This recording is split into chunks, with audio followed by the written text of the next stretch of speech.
Salve, salve pessoas do YouTube! Aqui é do canal Road of Nerds. Quem fala com vocês é o Léo. E hoje é dia de origem do personagem. E o personagem que eu vou contar a história para vocês hoje é o Homem de Ferro. Então, sem mais nenhuma delonga, vamos começar. Homem de Ferro, ou Iron Man, é um personagem de HQ da Marvel Comics. Sua identidade verdadeira é a do empresário e bilionário Anthony Edward Stark. O Homem de Ferro foi criado por Stan Lee em 1963, com o projeto de Tom Hanks nos desenhos. A primeira publicação foi em Tales of Suspense, edição 39, história publicada pela primeira vez no Brasil em Heróis da TV, edição 100. Tony Stark, o Homem de Ferro, é um cientista e empresário genial. Entra no MIT com 15 anos para a graduação de Engenharia de Controle de Automoção e com 19 recebe o mestrado de Física.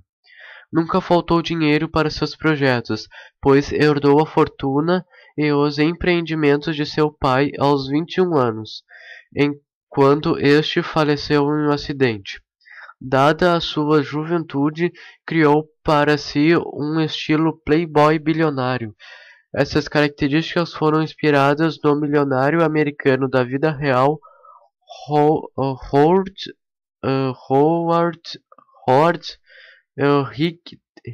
Hickson. Acho que é assim que se pronuncia, não tenho certeza. Na versão inicial, durante a Guerra do Vietnã, o inventor e empresário Tony Stark aproveitou a oportunidade para melhorar o armamento americano e ampliar sua fortuna. Em sua primeira visita ao Vietnã, acabou acidentalmente acionando uma armadilha. Foi vítima de uma explosão de granada. Por sorte, Stark sobreviveu à explosão, mas estilhaços do explosivo se alojaram próximo a seu coração, ameaçando sua vida. Os Vietcongues o capturaram e o levaram até o líder Wang Chun, restando apenas alguns dias de vida para o americano, e Wang Chun o forçou a criar uma poderosa arma, prometendo que depois ele seria operado dos estilhaços. Tony não criou uma arma, e sim algo que o mantivesse vivo e permitisse derrotar os Vietcongues. Preso com ele estava outro gênio, o professor Hinsen. Para Stark... desculpem. Stark revelou seu plano ao professor Hinsen. O ajudou a construir a armadura que o mantivesse vivo. Inventou primeiro um traje especial, um exoesqueleto super equipado, construído para fugir de um campo de prisioneiros Vietcong, onde estava preso. Para disfarçar a fuga, o cientista que se tornara amigo de Stark distraía os outros e acabou fuzilado. O Homem de Ferro enfrentou os soldados e os derrotou. Sua armadura resistia aos disparos contra ele. O Anshu tentou fugir e o Homem de Ferro incendiou o galpão de munição, fazendo com que a explosão o matasse. Anshu foi morto e os prisioneiros libertados. As primeiras versões da armadura era bem mais rude, cinzenta e com traços pouco anatômicos. Tinha um gerador magnético que mantinha os estilhaços da granada afastados do coração de Stark, mas o problema só se resolveria por completo com um transplante de coração. Desde então, Stark desenvolveu novas versões de sua armadura e adotou as cores vermelho e dourado como as padrões da armadura. Atualmente, a armadura foi refeita. O vermelho foi substituído pelo preto, Com o traje cada vez mais aperfeiçoado, Tony Stark passou a atuar como super-herói, combatendo toda a frota de inimigos dos Estados Unidos. No começo de sua atuação, e para ninguém desconfiar, Stark espalhou o boato de que o Homem de Ferro era seu guarda-costas. Nas aventuras dos anos 70 e 80, era comum heróis, vilões e coadjuvantes do universo Marvel se referirem o Homem de Ferro como o lacaio de armadura. Apenas seu motorista Howard Happy Hogan e sua secretária Virginia Pepper Potts sabiam da identidade secreta de Stark. Ainda na versão original, Tony Stark colabora com as Forças Armadas Americanas, desenvolvendo armas e máquinas com o objetivo de usá-los na Guerra Fria. Seus inimigos frequentes eram os comunistas, russos, asiáticos ou latino-americanos, pessoas que defendiam o comunismo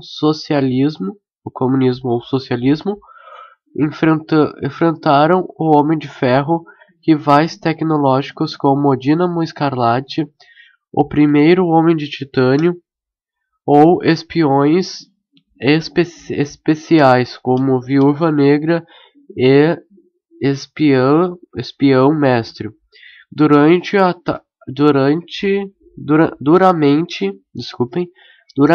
atacado na época da reação da Guerra do Vietnã, amenizou sua postura legal. O Homem de Ferro também é um dos fundadores dos Vingadores, ao lado de Thor, Hulk, Vespa e Homem-Formiga. Apesar de ser um herói sem poderes próprios, sua coragem, inteligência e equipamentos o tornam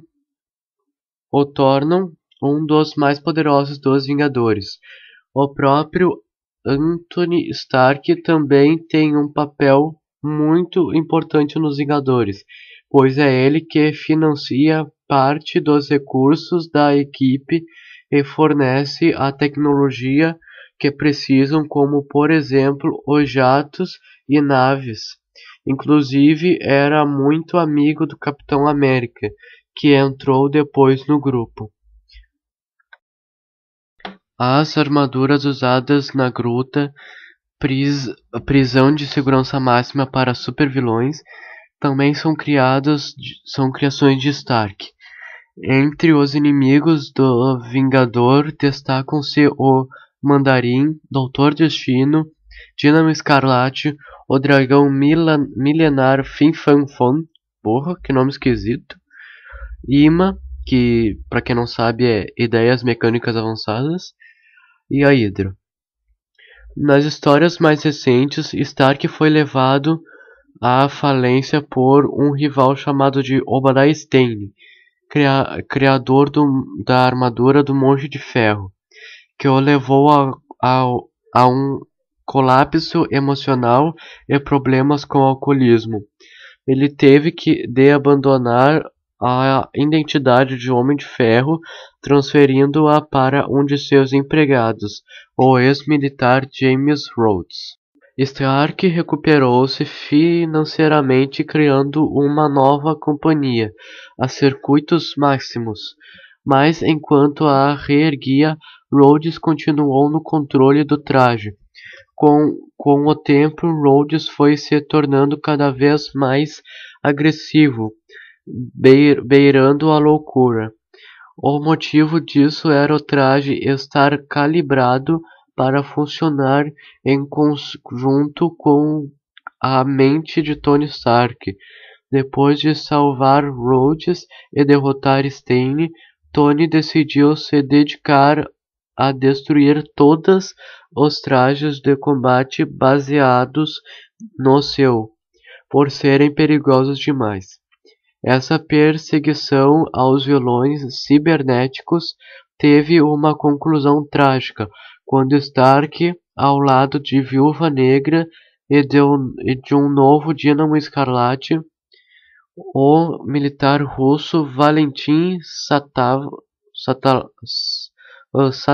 Satalov, acho que é assim que se pronuncia, enfrentaram um ensandecido Homem de Titã original, Boris Bulsk. Indignado com a Rússia, ele fugiu de uma base militar e tentou matar Tony Stark durante uma cerimônia de inauguração de uma fábrica da Stark em solo russo. O uso constante do traje do Homem de Ferro estava destruindo o sistema nervoso de Tony Stark, enfraquecido e mais tarde paraplégico após ser baleado por uma ensandecida ex-amante. Stark não podia mais lutar em pessoa e teve que desenvolver uma versão do traje do Homem de Ferro controlável à distância. Quando essa versão provou não ser suficiente diante de uma ameaça em particular, Stark produziu uma nova armadura mais poderosa, que veio a ser chamada de Máquina de Batalha. Essa foi uma eficiência contra seus inimigos, mas tinha os mesmos efeitos que sua armadura antiga sobre sua saúde. Muito tempo depois, Stark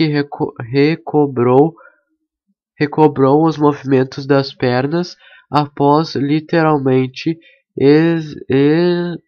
exigir o uso em si mesmo de um revolucionário biochip. Stark decidiu fingir sua morte e pôs a si mesmo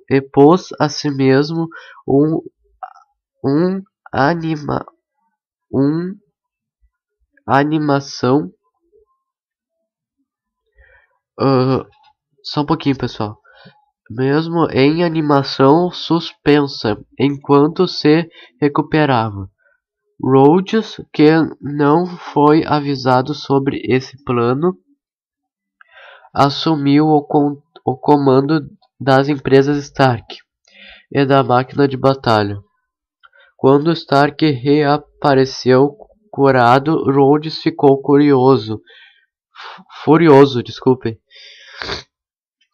furioso por ele ter enganado a ele e a outros amigos, e partiu levando consigo a máquina de batalha. Rhodes passou a atuar espontaneamente usando o traje da máquina de batalha.